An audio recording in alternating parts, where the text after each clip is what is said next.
The cool and the crazy, the weak and the strong, the leaders and the followers, the happy and the dangerous. I know all about you and your reform school background. I'm not holding it against you. High school kids, the real gone guys, growing up, hungry for excitement, any and all kinds. Hey, you know what we need here, huh? We need some broads. And because of women like this and their men, victimizing boys, trouble hits hot and heavy for the cool and the crazy. We're not talking about actors. We mean a real monster. I brought her back. She'll live and I'll get her another body. I know they're gonna catch me, but don't let anyone see me like that. Please, Doctor, help me. Biologically speaking, it's of primary importance that man should want to mate. Hey, that You don't get all your kicks from surfing, do you? We want to be free to ride our machines without being hassled by the man.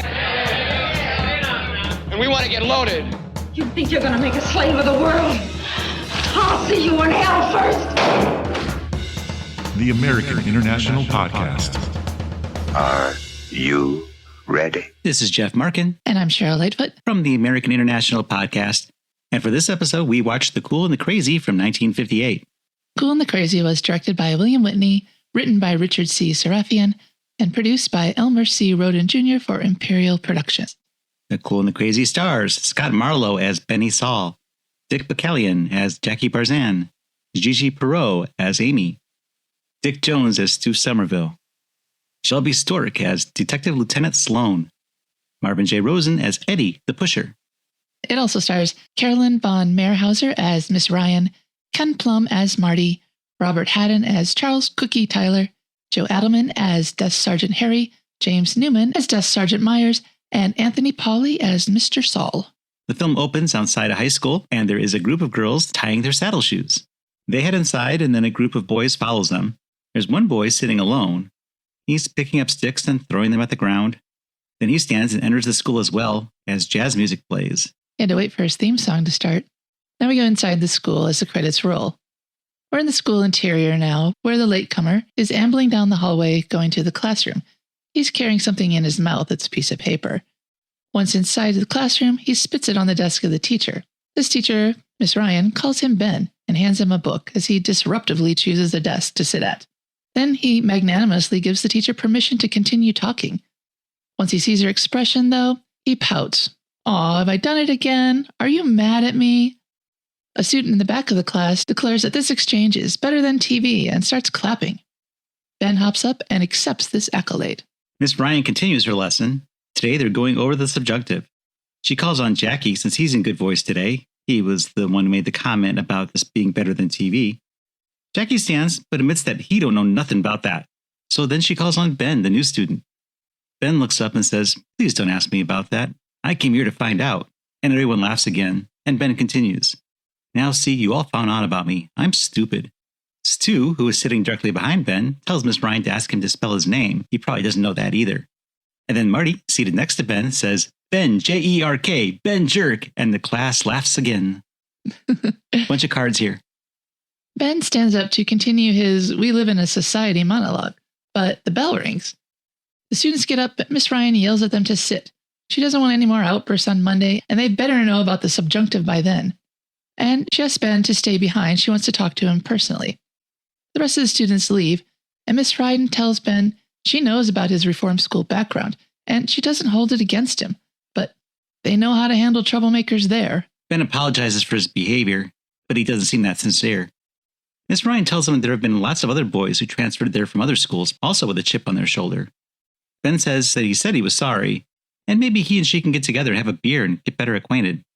"Get out," she hisses at him. When Ben leaves, because apparently the school days are now 6 minutes long, the boys from the class identify Ben as a target and surround him. One of the gang grabs Jackie and forces him to do a bit, revealing what the subjunctive is. After that little act, Marty tells Ben they like him because he's stupid.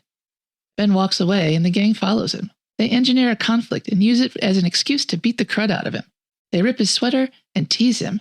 They push Ben into the wall, and then Ben pulls out a knife. They say they just want to be friends is all. and Stu dares Ben to stab him in the back. Ben puts the knife against Stu's back, and Stu tells him to get the knife out of his back. Mm-hmm.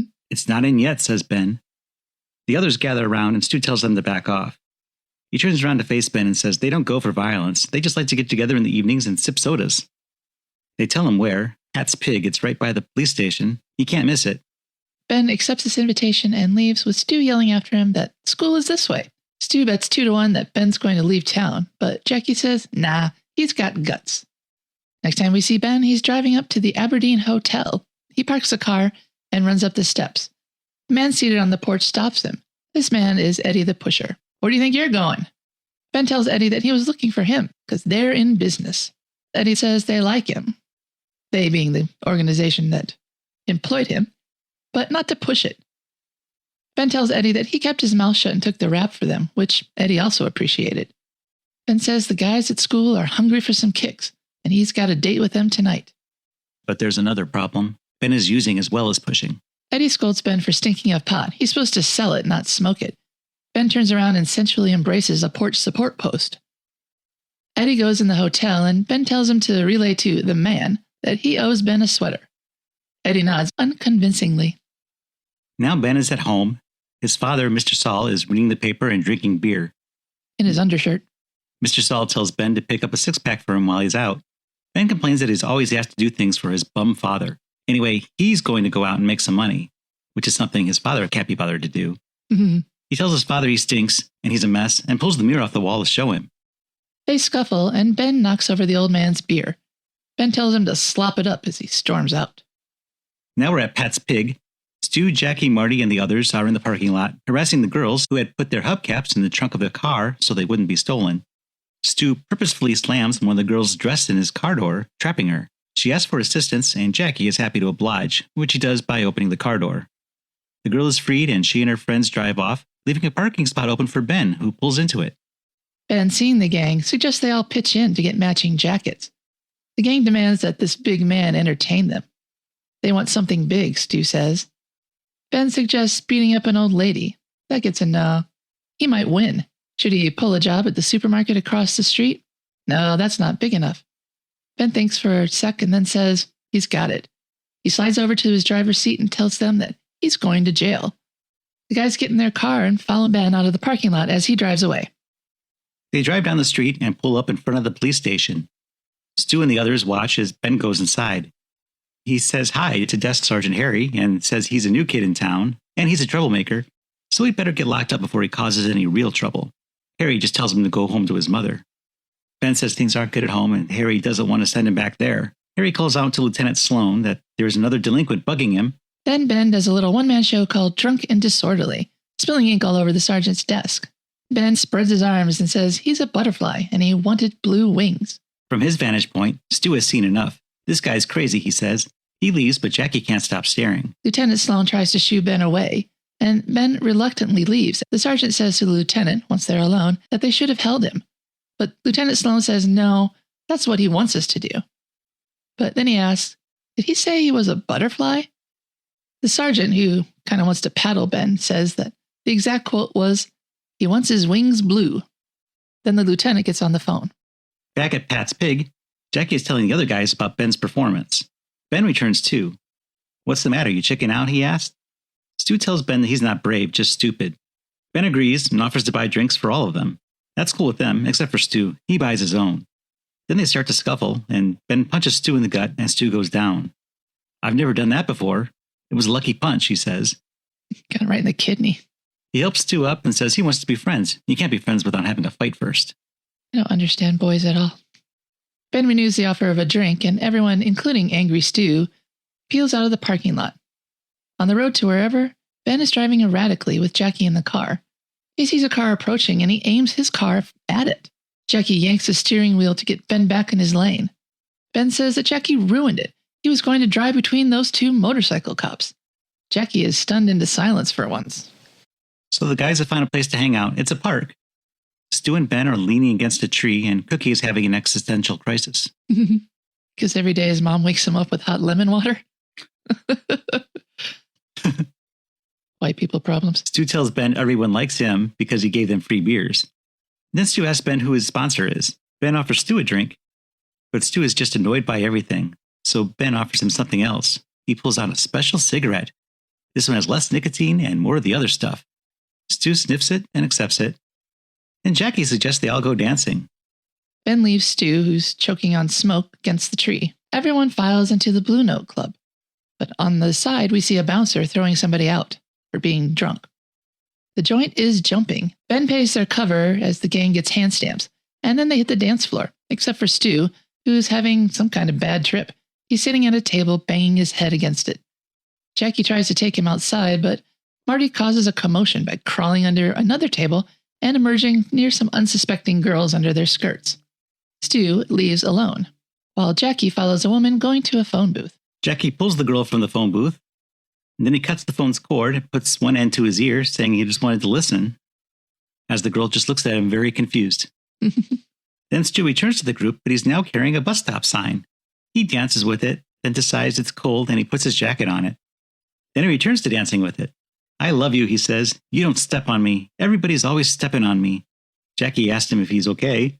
You stepping on me? Stu asks him. What? No, I'm your friend. Let's go inside and dance. It's cooler. Stu seems to think that's a good idea, so he heads on with his sign. He knocks over Amy in the process, and Jackie helps her up. She thanks him by name, and he's surprised she knows who he is. She says they were in the same math class last year. Oh, I'm still in the same class, he says. He asked her where her cat is, the guy she came with, and she says she came with a couple of other girls. Stu gets the sign to the top of the stairway, but falls down himself. He crawls back up to the top, and the two of them go outside. Jackie and Amy are also outside, and they talk. She asks if Stu is his friend, and he denies knowing him. Jackie offers to walk Amy home. She declines. She lives pretty close and starts walking off. Then Jackie yells that he doesn't know her name and chases after her. The other guys watch Stu walk down the street with his sign. Ben tells them that he likes how they handle themselves and he's proud of all of them. And he's got a special treat for them. And now Stu, fully deranged, has come across a drunk man lying on the sidewalk. It's the same kid we saw ejected from the club earlier. Stu offers to cover him up like a little baby. And then he raises the sign above the man's head.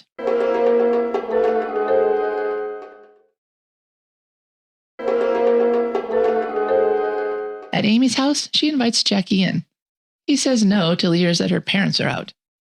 Once inside, Jackie picks up a knick-knack from the mantel over the fireplace. Amy takes it out of his hands, explaining that it's a valuable antique, worth a lot of money, and important to their family. Then she offers him a drink. He's afraid of getting caught by her parents, but she tells him not to worry. Then he starts talking about his gang, and Amy looks pretty nervous at the term. Jackie says he really meant great group of guys, not gang. Though Amy does seem impressed that Jackie has so many friends. Yeah, friends are nice, says Jackie. Then he says he really likes the layout here. It's nice and clean.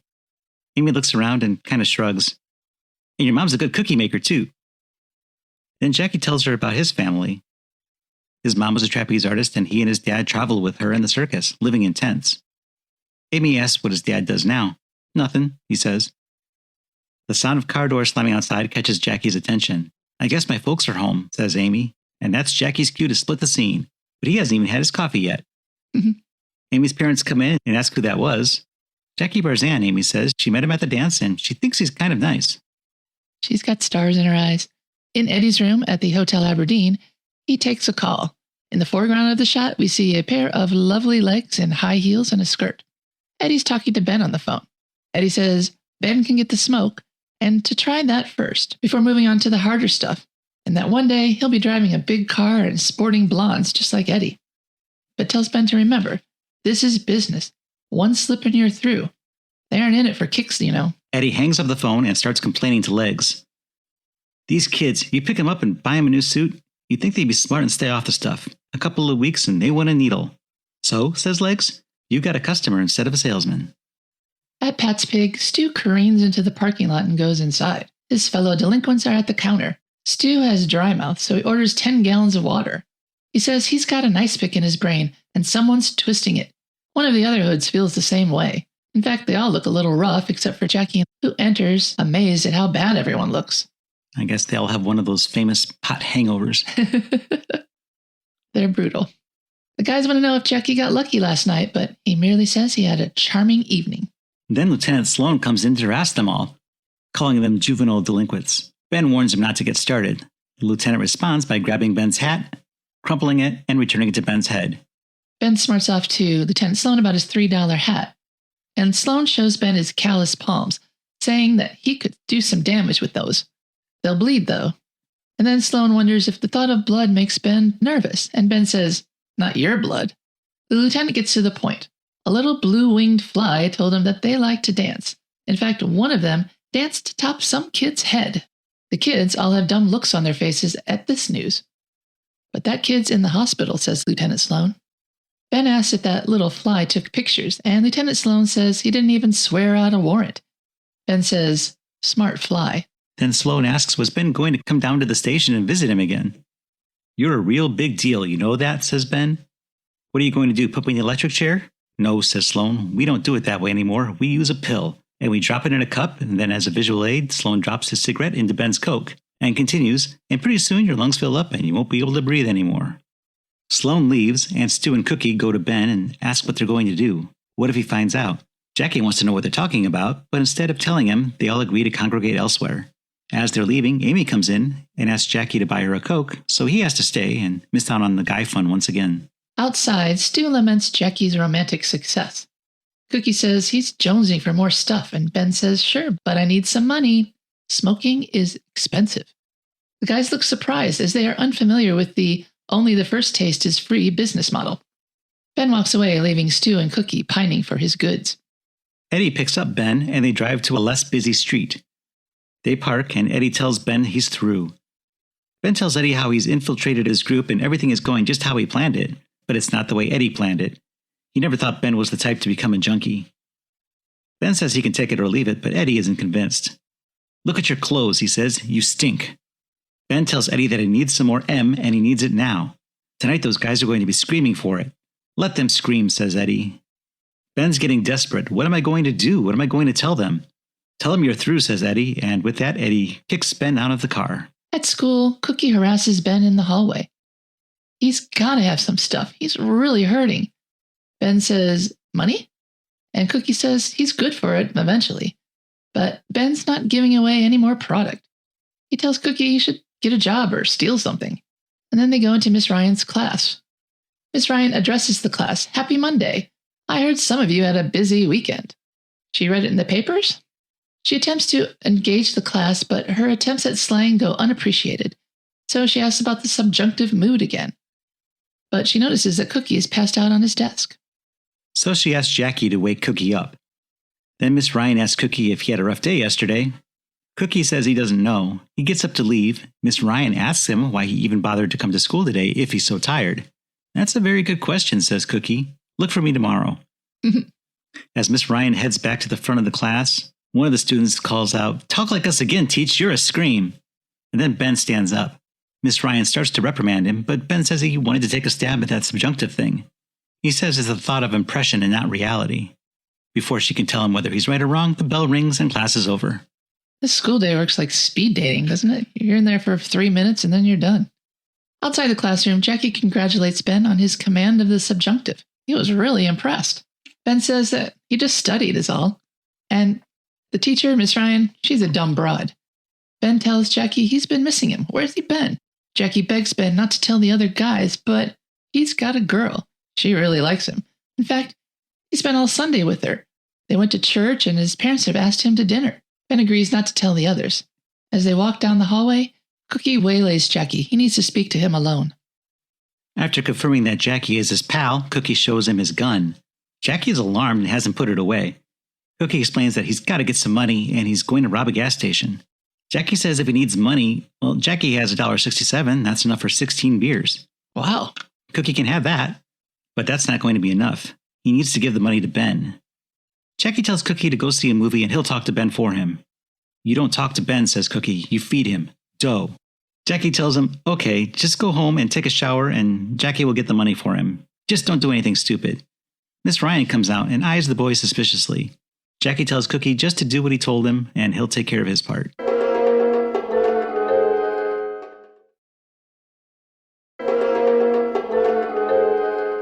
Now we're at Amy's. Jackie's there, standing by the mantel. Amy's in the kitchen, pouring coffee. Jackie swipes the valuable antique off the mantel and stuffs it in his jacket. Amy walks in carrying the coffee pot just as he's closing up his coat. He begs off, holding his stomach. He can't drink coffee. His stomach is bothering him. And he's just going to go to Pat's for a bromo. That's like Alka-Seltzer. I guess they serve that. She walks after him onto the porch as he leaves. Then she goes back inside and starts tidying up, picking up some mugs from various places in the room. Then she looks at the mantel and notices the missing tchotchke. She sets the hot coffee pot down on the wooden mantel and dashes after Jackie. Wow, there's going to be a lot of damage in that house. Jackie arrives at Pat's Pig with the figurine still tucked into his jacket. He's looking for Cookie, but no one has seen him. Stu is sitting alone at a booth, holding his head. Jackie asks Stu if he's seen Cookie. It's really important that he finds him. But Stu hasn't seen Cookie either. But he does see that Jackie is hiding something in his jacket. He grabs the figurine and says it looks real delicate. He tosses it to the guys at the counter, and they toss it back in a game of keep away from Jackie. Stu fumbles his catch, and the statuette shatters on the floor. We see Amy at the door. Jackie starts pummeling Stu. Amy comes up to them after Jackie has Stu on the floor. She picks up the biggest piece of the wreckage and sobs, "Jackie," and then runs out. And Jackie follows. He catches her, but only asks if she wants a coffee. Amy says, "Why, Jackie?" Jackie doesn't know. He doesn't know. He says Amy doesn't know what it's like when you're high. Jackie doesn't know either, though. On what? Asks Amy. The smoke, man. The smoke. When you're hooked, you're hooked. He says everything twice. Makes his movie twice as long as it needs to be. He checks to see if this is working on Amy. It isn't. She calls him a liar and a thief and runs off. Jackie starts after her, but Stu and Marty come out and corner him. Where's Ben, they ask, but how would Jackie know? Marty says if Ben doesn't show up soon, he'll kill him. As for Ben, he's sitting at home in his room. He pulls a music box out from a chest of drawers and he sits down, smiles, and listens to Brahms' lullaby. Mrs. Saul calls out from the other room that Ben has a visitor, so Ben puts the music box away and goes to see who might be calling. He doesn't seem happy when he sees the visitor. And we'll find out why now. A cop car parks at the station. The patrolman gets out and pulls Ben out after him. As they're going into the station, Miss Ryan is standing outside. Ben tells the cop to lay off as he pulls him through the front door, and Miss Ryan anxiously walks away. Lieutenant Sloan greets Ben with a welcome back, and Ben asks the lieutenant to get him an ice cream cone. But the lieutenant isn't amused. He pulls on a chair and tells Ben to sit down. "I'll pay for it," Ben says, and the lieutenant tells him again to sit down, so Ben sits. The lieutenant tells Ben that his friend, Charles Tyler, was killed holding up a gas station. "That's terrible," said Ben. "Who's that?" Ben knows too many Charleses to know who he's talking about. The lieutenant says, "You knew him as Cookie." And that he mentioned Ben's name before he died. He also kept mentioning M, but the police can't figure out what he meant by that. Ben suggests it must be Mother, and isn't it sweet that he was thinking of poor old Mom when he died? "And what are you picking on me for? I didn't shoot him." Sloan agrees that he didn't shoot him. They just thought that he might know something. He tells the officer to take Ben back home. After Ben leaves, Lieutenant Sloan sends the desk sergeant, Myers, to tail Ben on the charge of narcotics. M stands for marijuana. Dun dun dun. Patrolman drops off Ben on the sidewalk outside his house. Jackie runs up to Ben and begs for Ben's help. Ben tells him to flake off, but Jackie, in his repetitive manner, says Ben has got to help him. The police can't find out. "The police?" asks Ben, frozen in his tracks. "You better come inside." Jackie tells Ben he just needs to borrow some money, and he'll pay him back. Ben says, "Sure, we're pals. What do you need, 1,000? "No," says Jackie, "just a couple hundred." Ben says this feels like a shakedown, and he punches Jackie in the face. Spitting blood, Jackie tries to explain they're pals, and he's good for it. He just needs it because he's broke an antique belonging to his girl. At that remark, Ben slaps Jackie in the back of the head, sending him to the floor. "What does she know about me?" shouts Ben. "What did she say to the cops?" "Nothing," says Jackie. "I told her it was me. I was on the stuff. I did it for Cookie." "Cookie's dead," says Ben. "Cookie's not dead," says Jackie, and Ben glares at him. "I ought to kill you." He throws a joint at the bruised and bloody Jackie lying on the floor, and then storms off. Then it hits Jackie. Cookie's gone. Ben gets in his car and speeds away, followed by the cop who's tailing him. Ben parks at the Aberdeen Hotel and goes inside. The cop picks up his radio transmitter. Inside, we see Ben going into Eddie's room over his protests. Ben complains that the whole scheme is falling apart. Ben gives Eddie his best James Dean impression and begs for some relief. When Eddie has none to offer and sends Ben home, Ben draws out his pocket knife and flips it open. He stabs Eddie in the gut. Ben opens Eddie's drawer and smiles. He's found Eddie's stash, It's cash and a hypodermic needle.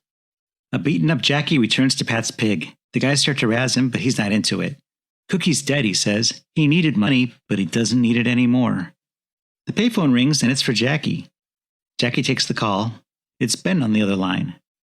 Jackie asks Ben if he's still mad at him. How can I be mad at you? Ben says. He just wants to talk to him, and his girl. It's late, but Jackie tells Ben they'll be there. Stu wants to go with Jackie, but Jackie doesn't want him along. But Stu insists on going with to see Ben. However, first they have to make a stop at Amy's to beg her to come along, because Ben insisted on that. Amy doesn't want to see him till he explains about Cookie and the dope, and he shows her the marijuana cigarette that Ben threw at him, and that's what he stole the figurine for. But Amy still doesn't want to go. She says that Jackie isn't like the other hoods. He's a good guy. Might be a little crazy, but he's nice at heart. He says he really likes her, and she says she likes him too. Jackie wants her to come with anyways, though, to help Ben, and she reluctantly agrees. She takes the joint out of Jackie's hand and throws it on the ground, and then goes in to grab a sweater. The night is cold and full of peril. Now there are a few cops sitting outside the Aberdeen Hotel. Lieutenant Sloan joins them. He's in there, says one of the officers. And Ben comes out and immediately notices the cops surrounding the building. Ben jumps into his car and speeds off. Meanwhile, Jackie and Amy are rushing to meet Ben with Stu in the back seat. They see a car headed toward them. It's Ben. He thinks we're two motorcycle cops, says Jackie. They swerve at the last minute and stop at the side of the road. Ben's car flies down a hill and erupts into flames. Jackie rushes over to try to save Ben, despite the fire, but Lieutenant Sloan is there and hauls him back. Lieutenant Sloan commands them all to look at the flaming wreck of Ben's life. "Is this what you call kicks?" he says. "It could have been any of you." Jackie sobs, Stu stares, and the patrolman rushes up to say that the pusherman is dead. Lieutenant Sloan grimly says, "There'll be another one. There always is." Lieutenant Sloan tells one of the officers to take the kids home, and then he pulls out a cigar. He puts it to his mouth and thinks better of it and throws it to the ground. And that's the end.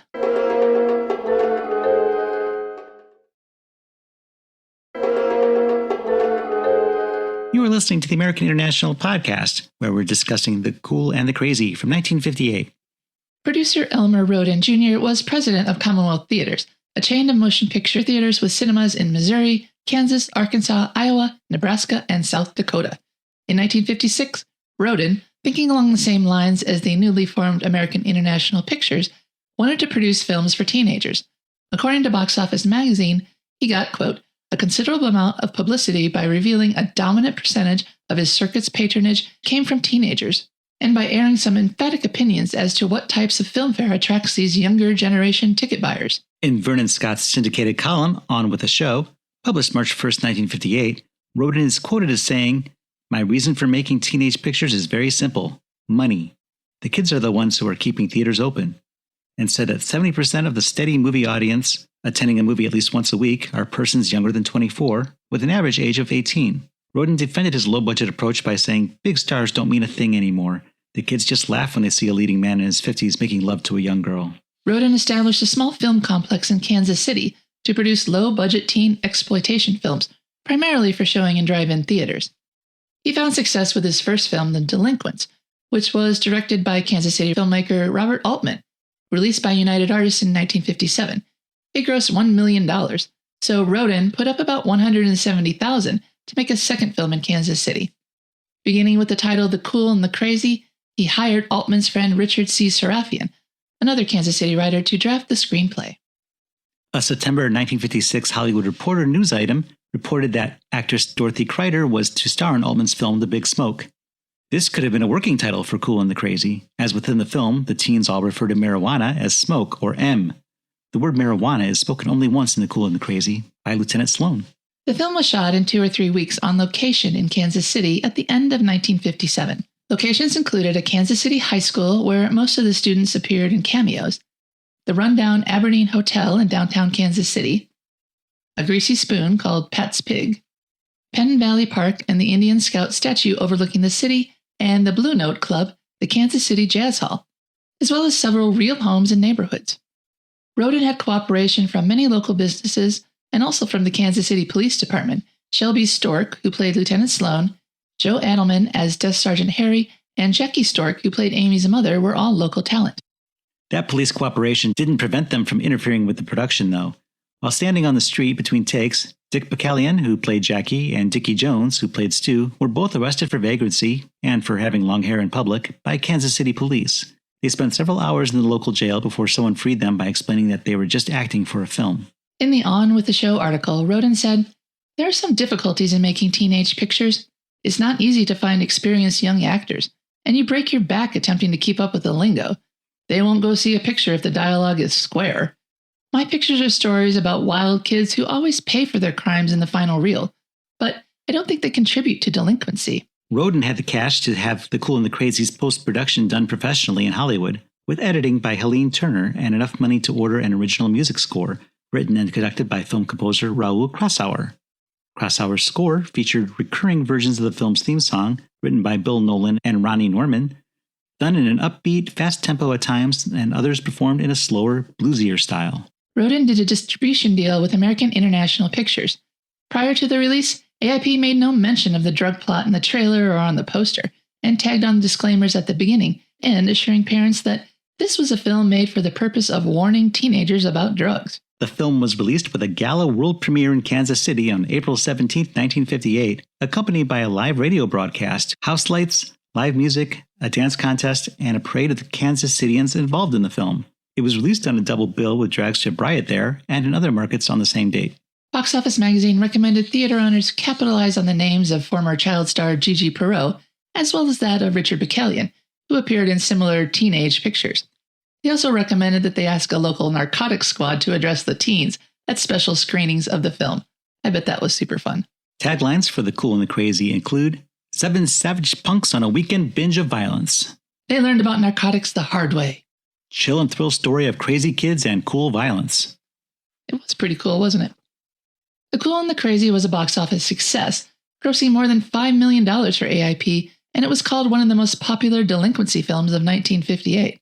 And I think there were many. The Kansas City Star, reviewing their hometown-produced film, said Cool and the Crazy possesses a degree of provincial interest and a curiosity value, but these assets fade away under a barrage of mounting violence. The youthful cast are incited into wheeling with unflagging spirit through a comprehensive curriculum of unbridled lawlessness. Before the sordid course is wound up with the required moralizing finale, which, in this instance, recalls the old adage about locking the barn door after the horse is gone, the performers have been introduced to whiskey beer orgies, public brawls, drunken stupors, theft, strong-arming, murder, dope usage and peddling, and other assorted misdeeds. Box Office Magazine's review said, "One noteworthy performance, that contributed by promising new facer Scott Marlowe, is the best asset of this exaggerated and sometimes hysterical treatise on juvenile delinquency."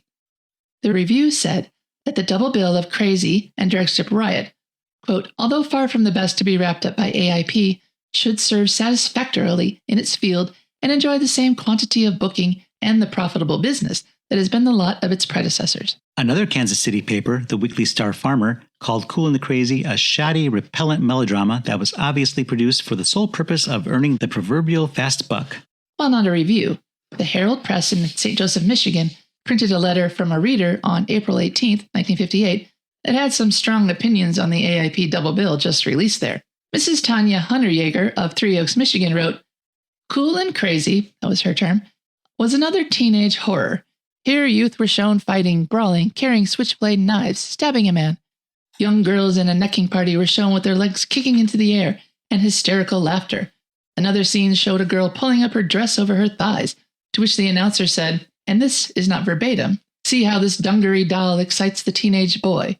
Miss Hunterjaeger, who based her opinions solely on the trailer for the movie, and was not entirely correct about the content, concluded by saying, quote, 'Why pay thousands of dollars to put out movies like Dragstrip and Cool and Crazy?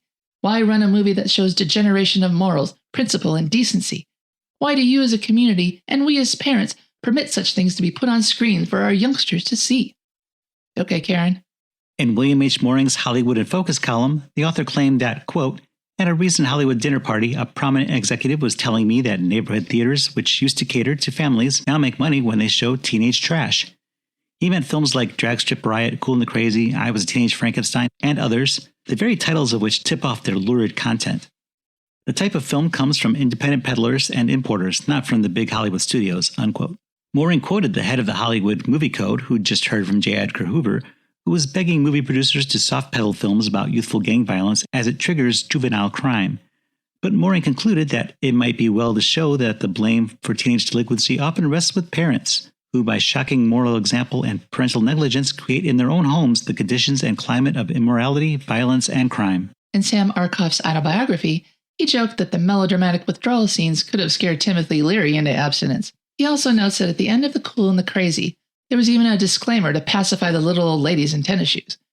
It took the moral high ground, proclaiming that the producers hoped the film would, quote, raise the guard of teenagers and their parents against the awful peril of narcotic addiction, end quote. And he said, we also hoped it would raise a little money for AIP. Variety said The Cool and the Crazy is a low-budget exploitation item, but it has the irritating itch of reality about it.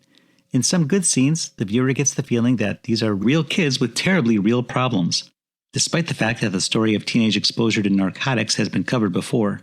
Richard C. Sarafian's screenplay is often very adept at recreating the kind of language with which the young communicate, or fail to. The Columbia Missourian reported on Monday, April 21st, 1958, that Miss Betty Jean Cummins and Mrs. Frances Irene Jacobs were arrested in front of the theater showing both Dragstrip and Cool and the Crazy for fighting in the street. According to the story, Jacobs asked Cummins to step outside for a fight.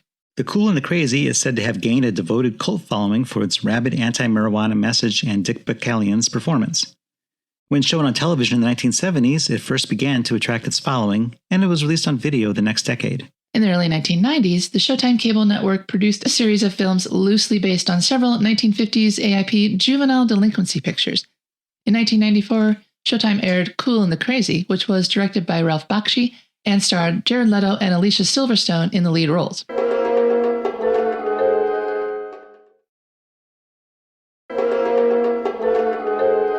Well, Cheryl, I think The Cool and the Crazy was the first juvenile delinquent film we watched for the American International podcast. You not count Dragstrip Girl? Okay, I'll give you that one. But the crime here seemed a lot darker than it did in Dragstrip Girl. Well, the consequences were a lot more final. That's for sure. We mentioned how the word marijuana was only spoken once in this movie, and it's kind of funny when it actually is spoken aloud. Maybe that's why they didn't do it, although I'm sure it wasn't as funny in 1958 as it is now. But the same thing happened when we watched Riot on Sunset Strip.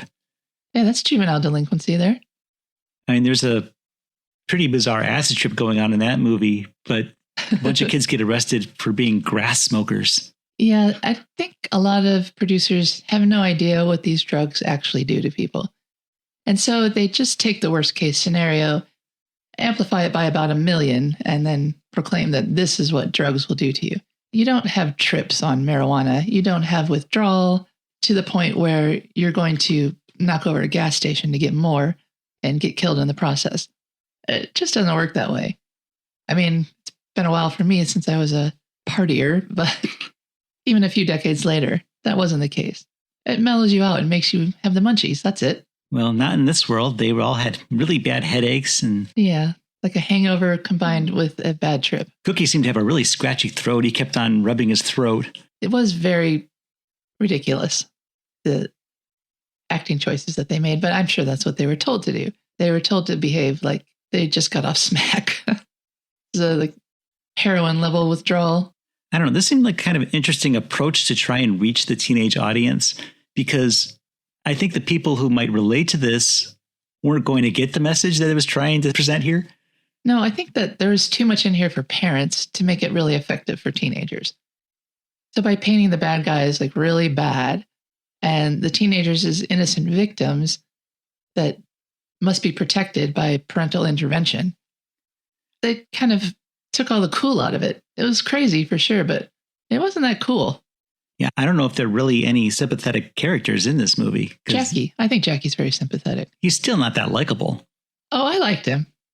He's an idiot, and he doesn't deserve someone as nice as Amy. But I liked him. I thought he was fun. I think it was the acting more than anything, not the character. Because he did something really bad. He stole that figurine and broke it, or got it broken, and broke Amy's heart in the process. And she was a nice girl. She didn't deserve that. But he did it for a good reason. So he's trying to keep his friend from getting arrested, or, well, in this case, he was killed. So he wasn't effective, but his heart was in the right place. Yeah, Richard Bakalyan, who credited here as Dick Bakalyan, played Jackie, is a pretty well-known face. You've probably seen him before. He was in a lot of Disney films. He would always play the henchman to the main evil bad guy in the Disney comedies. Yeah, he has kind of a Dick Miller quality to him, like a good second banana, and just a fun actor to watch. I don't know. I really liked him. I thought he was the one likable character. And I liked Scott Marlowe as Bennie, his performance, although I didn't like his character at all. He was obnoxious and stupid and bad. He's a bad guy.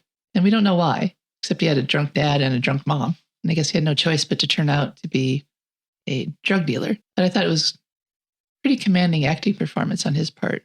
And the other standout is probably Gigi Perreau as Amy. I don't know if she really stood out for me, aside from being the only girl. She was very innocent and pure and sweet and kind of a stereotype. But I guess she came through in the end and she forgave Jackie and went on his crazy little adventure with him. Well, I think that casting her was kind of a coup for this film. She had been a child star and started working at the age of about 2 years old. Oh, wow. Yeah, I didn't really know much about her before watching her in this movie. She played a lot of younger versions of leading characters, like in flashbacks or early scenes. So she was kind of the McKenna Grace of the 1940s. Oh, wow. That's funny. She played a young Betty Davis. Really? Well, she looks nothing like her grown up. Well, not Betty Davis, but Betty Davis's character in the movie. I know. And the thing that I would have recognized her from is she was Greg's crush in the Brady Bunch when he had a crush on his teacher, Linda. Oh, really? Yeah. As an older woman. Yeah. So that would be about 10 plus years later. I'll have to see what she looks like there. I don't know. None of these kids really had parents except for Amy.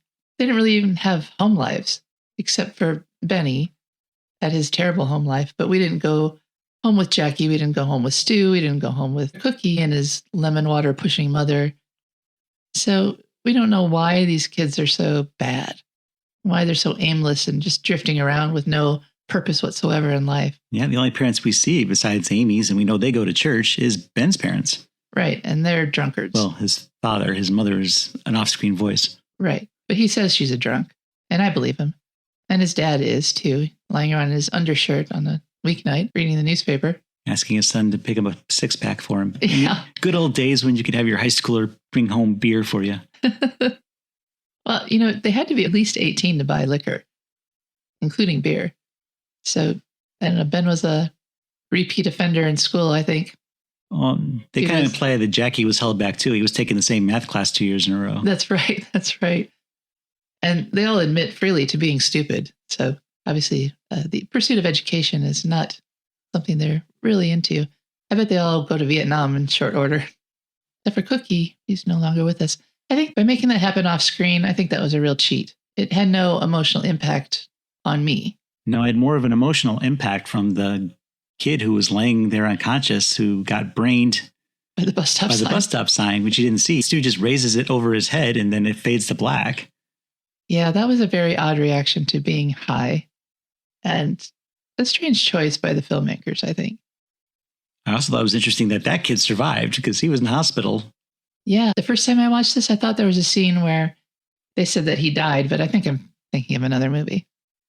Because that would have been more impactful, I think. But then Stu would have, or somebody would have had to go to jail for that, for sure. I'm surprised nobody did get picked up for that assault. They thought Bennie did it.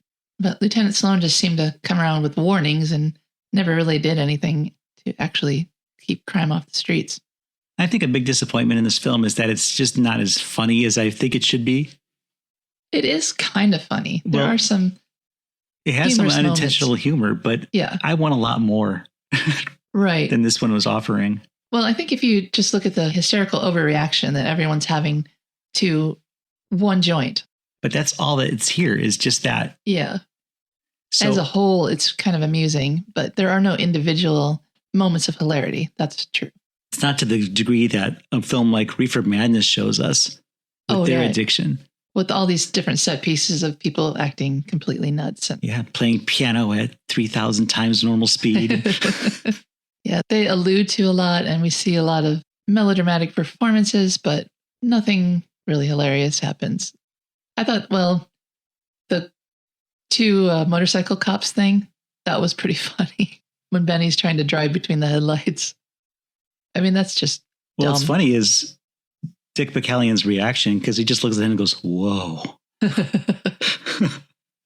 Yeah, for once he had nothing to say. At least two of the characters said everything twice, and I thought that was very annoying. So Jackie did. Everything he said was like repetitive. And I think Ben did a few times, and maybe it was Stu as well. I thought that was kind of an improvement because we recently watched The Glorious Stompers where Dennis Hopper said everything 3 times. Well, once is best. This movie could have been a little shorter. It seemed to drag at 1 hour and, 18 minutes? Generally, I just feel that this movie left me wanting more. I don't know what more of, but there's something lacking that I feel should be here to make this a really good movie. Yeah, I think a dose of reality would help. Or if they're going to do it cornball, then like you said, it needs to be funnier. They need to choose a side.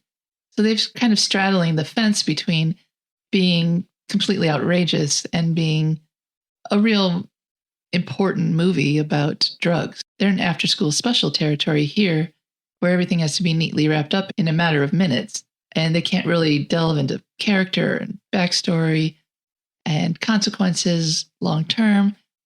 It's just a morality play, a cautionary tale, and it was done quick and just to make money.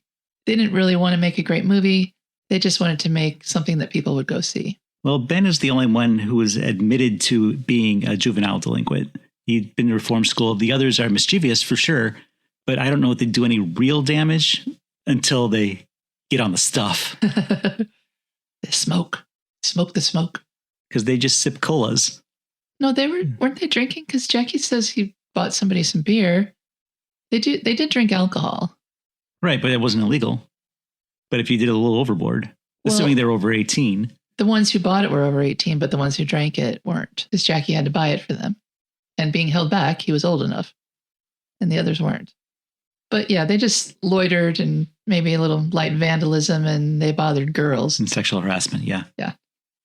But apart from that and being a pain in Miss Ryan's side, they weren't all that bad kids. Just aimless, purposeless. So yeah, I think this movie just didn't commit enough. I can understand it not wanting to go over the top and be funny. Because that would take away from the message. Right. It wants to be taken seriously. But looking at it from today's perspective, if I'm looking to see an enjoyable film of this type, I want it to be amusing. I want it to be dated. I want it to be over the top. Well, nobody's thinking of that when they make movies in 1958. And they did offend a lot of people, judging by the reviews that we found in the newspapers. And that strongly worded letter to the editor about the woman who saw just the trailers. And I don't even know what trailer she saw because of those scenes that she described weren't in this movie at all. It is. It's when her dress gets caught in the door and it flies up over. Oh, is that it? Yeah. Well, she described it as something like really seductive. And I didn't even see a necking party and nobody's legs were thrown in the air. There was just the one girl that we called Legs. Right. And I believe that's in the trailer. So that's probably what she was referring to. Oh, that could be. So yeah, it's all jumbled it's together. all out of context. So she can't make that judgment. Right. But she can write a letter about it. And that letter was about 10 times longer. I condensed it for our notes. But she went on a whole tear about movies these days. And why aren't they going to see the 10 Commandments? That's a popular movie that's got a good message. And it was really funny. That was funnier than the movie, honestly.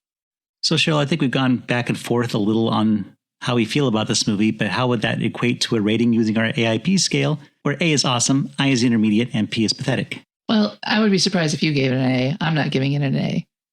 But I don't want to give it a P either, because there were some good performances, and I did enjoy parts of this movie.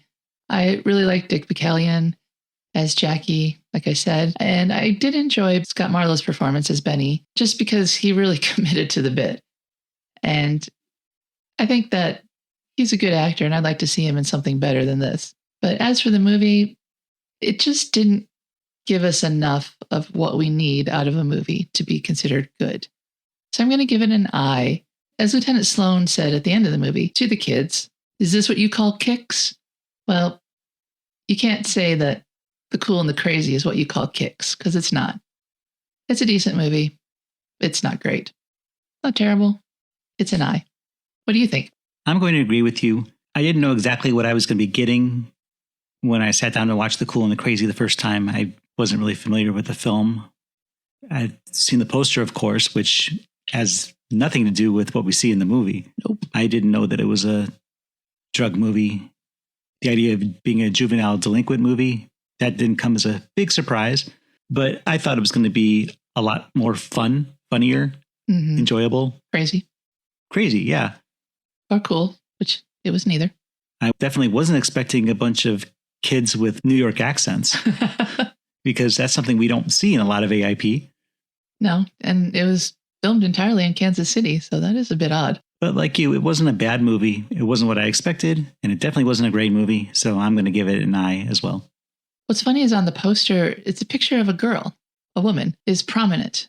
And the women aren't prominent in this movie. And certainly not the one in the poster. Oh, absolutely not. She looks nothing like Gigi Perreau. There's not a blonde in the movie at all.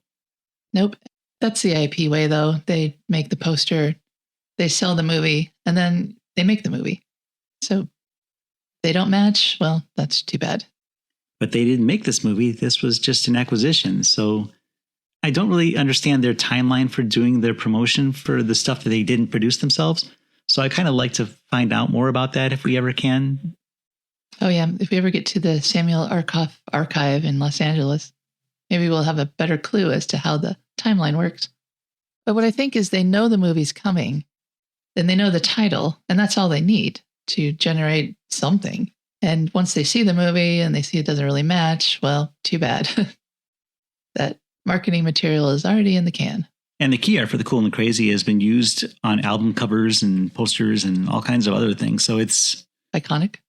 It's iconic, and it obviously works. It made me interested in watching this movie. I was just disappointed in the final product when I got to see it. And the movie itself made a lot of money, which surprised me, because this seems like just a routine picture to me. So the fact that it made a ton of money, really surprising.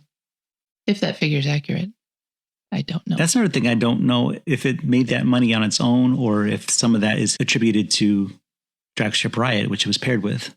I think that it is a combo number. I think that's combined figure. But what I don't know is that the initial box office take, or is that up to now, including home video sales and rebroadcasts, stuff like that? I don't know. So I just glean what I can from various sources. If you would ever like to know more about American International Pictures and the movies that we've covered, check out our website, aippod.com. There you can find every episode of the podcast up till date. This is number 94. There's quite a few episodes you can check out, as well as lobby cards, posters, trailers, and more.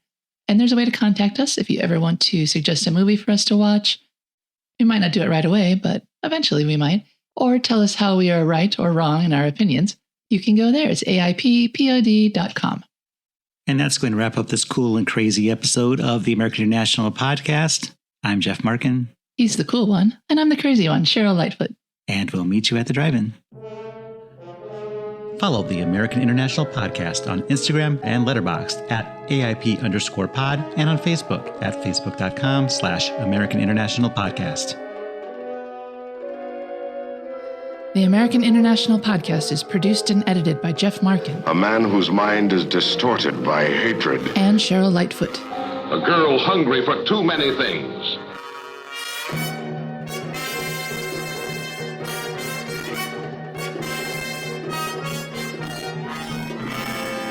The American International Podcast is part of the Pop Culture Entertainment Network.